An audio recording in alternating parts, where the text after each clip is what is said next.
Hello again, ladies and gentlemen. This is Mr. Smith, and this is 2.13 Trigonometry. We are going to do an example of sine law. So if you don't remember how to do sine law, there is an example coming up in example 2, actually. Okay, so these are just applications of trigonometry. Let's just get started with example 1 here. Find the volume of a cone with the vertex angle 36 degrees and a slanted edge of length of 1.2 meters. Now, I don't expect you to know the formula. I do not expect you to know the formula. I said that twice because I want you to know that this formula right here, where v is equal to 1/3 pi r squared times h, I don't expect you to know that. You do not need to know the formula for a cone. I'm not going to make you memorize it, and I'm not going to test you on it. I give you the formula.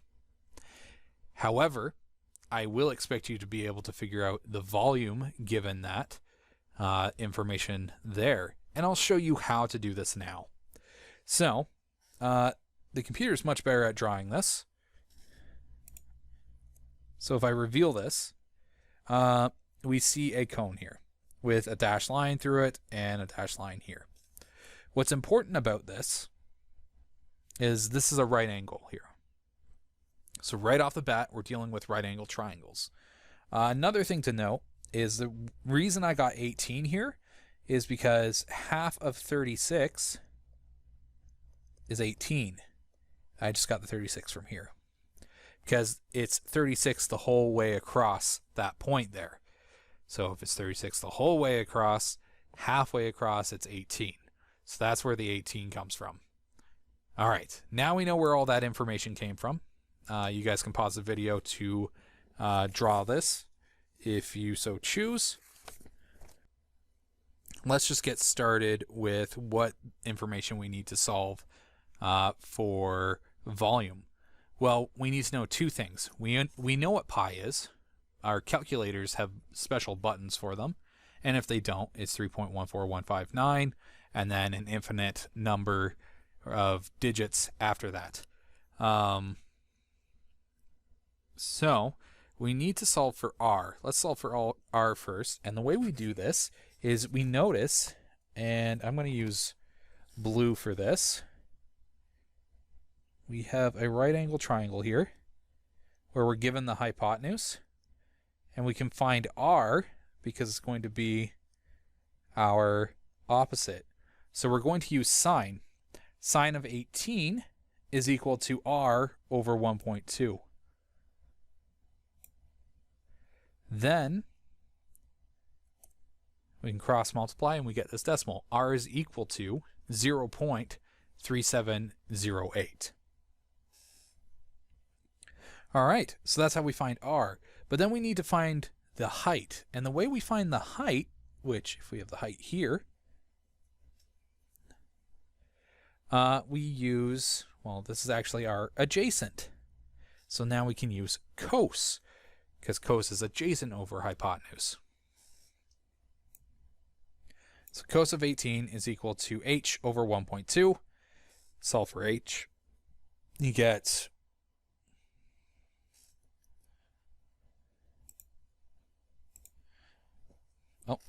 cos of 18 is equal to h over 1.2, and then h is equal to, where's my notes? 1.1415. Or 13, sorry, not 15, 13. Perfect. Okay, now we know h and r, we can sub these in. So we're going to get v is equal to 1/3 times pi times 0.3708 squared times 1.1413. And when you multiply that out, you should get 0.49 0.30 because I rounded to 4 decimal places, so that 9 became a 10, which rounded the next digit up from a 2 to a 3. So, in short, the volume of the cone is 0.49 meters cubed.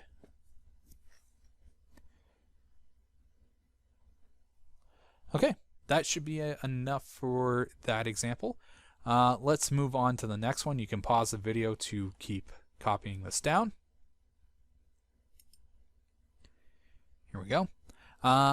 Biff and Skippy are 80 meters apart in a field looking at a tree. The angle of elevation from Biff to the top of the tree is 33 degrees. From Biff, the angle between the tree and Skippy is 62 degrees. From Skippy, the angle between the tree and Biff is 50 degrees. How tall is the tree?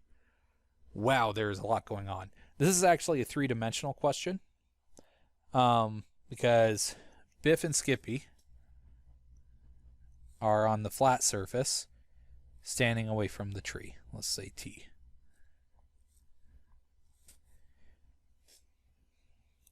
But we also get an angle of elevation from Biff to the tree. So let's say this tree is going straight up, which means that this is going to be a right angle here because it's angle of elevation, and we can see directly how high it is. And let's start subbing in some information. So this would be the top of the tree up here. So Biff and Skippy are 80 meters apart in a field. We know they're 80 meters apart. That's great. Okay, perfect. That's the first thing. The angle of elevation from Biff to the top of the tree, so from Biff to the top of the tree, is 33 degrees. So that'd be right here. Okay.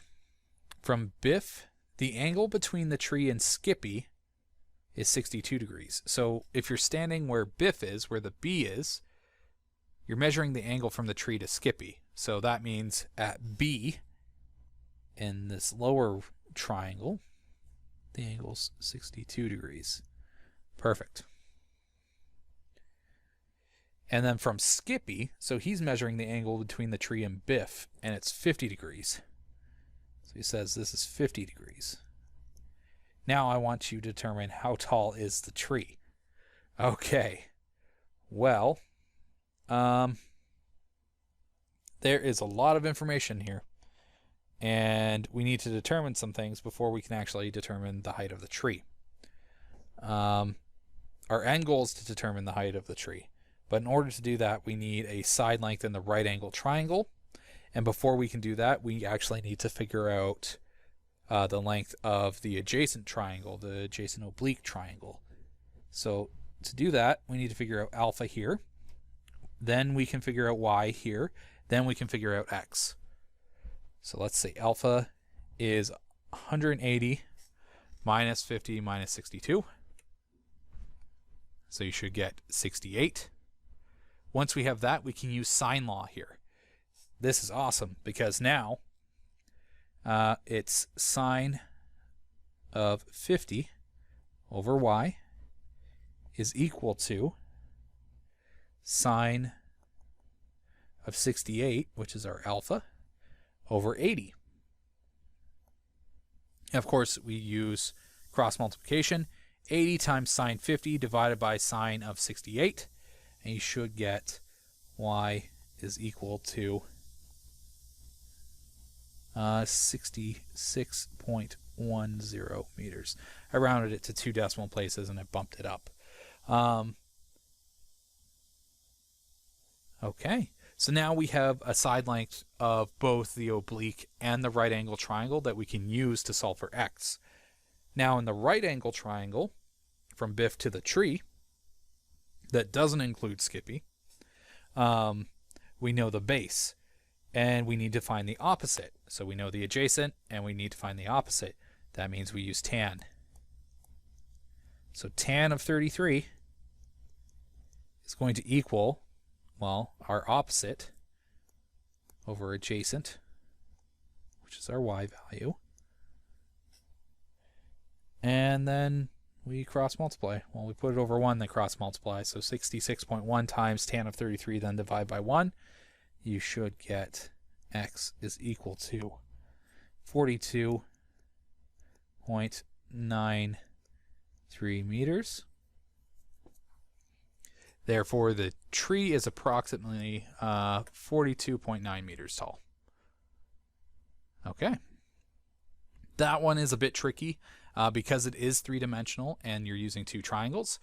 This type of question is fair to ask. And if you were to write an exam, I would assume it's on the exam. For learning at home, I don't believe you guys are. So we're going to stick with it is a fair question to ask on an exam, and you should know how to do it going into grade 11. All right, question 3, and our final question here. This is actually an interesting question. I like this because it forces me to think a little bit outside of the box, just because the way I would go about solving this would probably be less efficient, but it would still work. Okay, so find the area of the triangle. And the way you need to do this is you need to know the height and the base of the triangle. And in this case, the base is x, the height is y.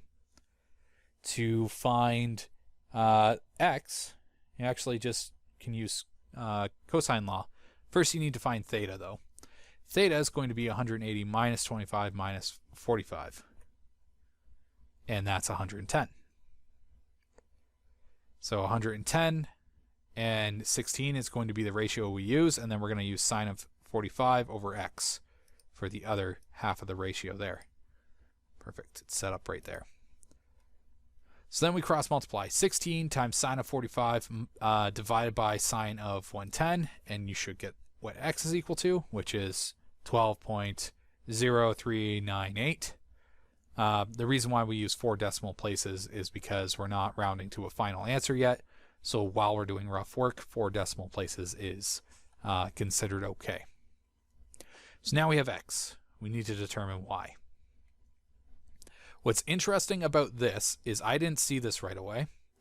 But let me use a different color, one that has like a bit of a higher contrast here. Let's use red.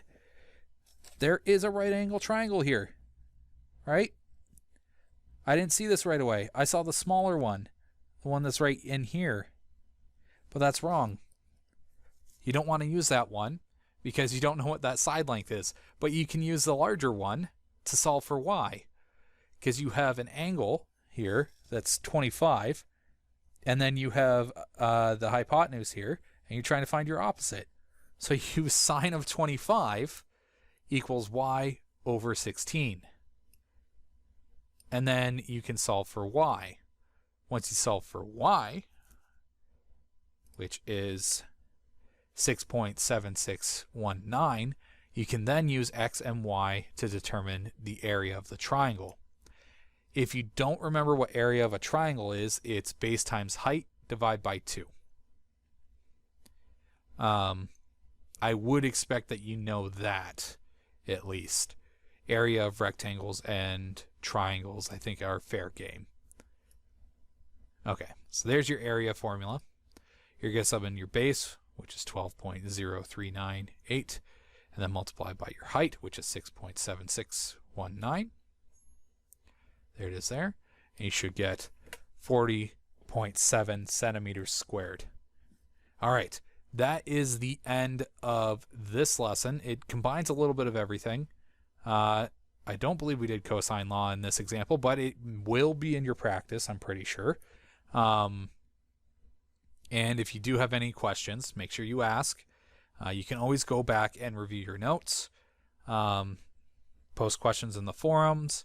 If you have any burning questions, feel free to email me. I'll try to get back to you as soon as possible. All the best and good luck.